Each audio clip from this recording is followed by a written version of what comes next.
First on the Kelly File tonight, just hours until opening day of the highly anticipated 9/11 Museum. And we have a sneak peek of the controversial Al-Qaeda film some Muslim groups are protesting.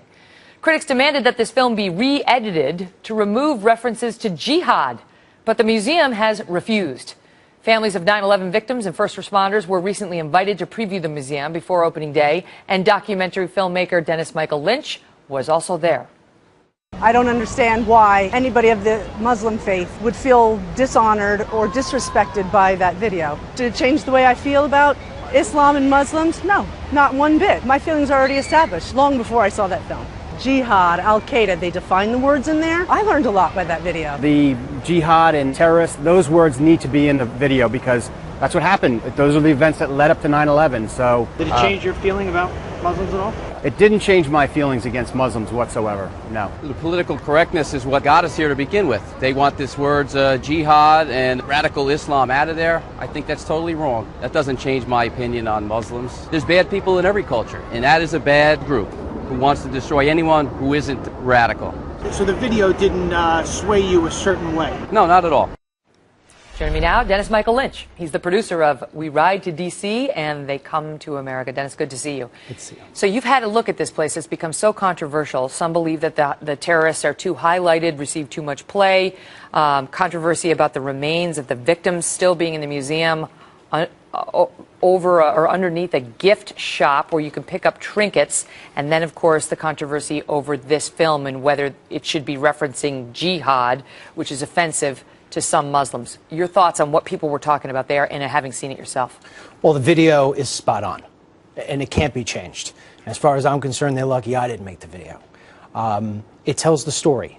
Unfortunately, the way the story tells itself in the video, it almost sounds as if Al-Qaeda quit when the towers came down. That's the part I didn't like. It was almost like, oh, all right, everything's done. You thought it needed to be harder on Al-Qaeda. Oh, it needs to be brutally hard. This is the biggest attack that's ever taken place on American soil. 3,000 people died that day. And I watched firemen. Some of them I'm related to yesterday when I was at the memorial. They walk right through that room. They won't give that room the time of day. They won't watch the video. They won't look at the pictures of the 19 terrorists. And I hear that they're prominently displayed, the pictures of the terrorists. Is that an issue? You could walk past them. I mean, it's not that bad. But in my personal opinion, there's no reason for them to be there because you're immortalizing these people. And the next psycho lunatic who's got an idea about doing something in Manhattan or somewhere else across the country, and we know that's going on every single day, they go there and say, oh, I could get a monument to my name.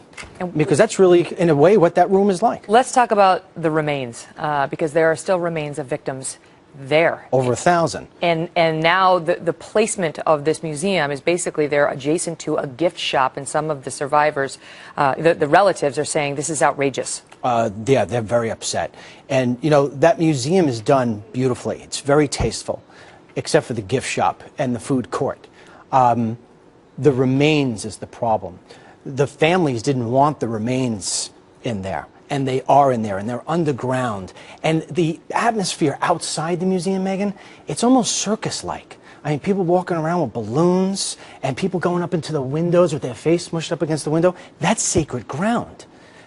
Bicycle guys riding around on bicycles, they're going to have to do something about this. And I don't know about you, but if my family member died on there, I wouldn't want them buried underneath the museum by a gift shop and people paying $25 a head to come in.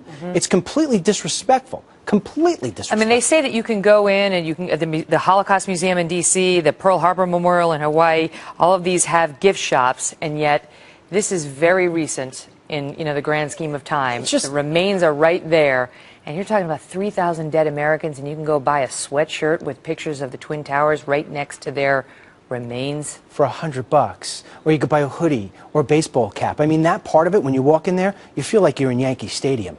It seems like this is the sort of thing that always happens. We can't score. We can't get into the goal line. We get all the way to the 5-yard line, and you just can't push it over the goal line. There are going to be some controversies with anything like this. I mean, that seems like a rather big one, but in any event, they say they need it to help finance the museum and so on. The guy running the museum's making $500,000. Why? Got to leave it at that. Dennis, good of you to be here. Good seeing you.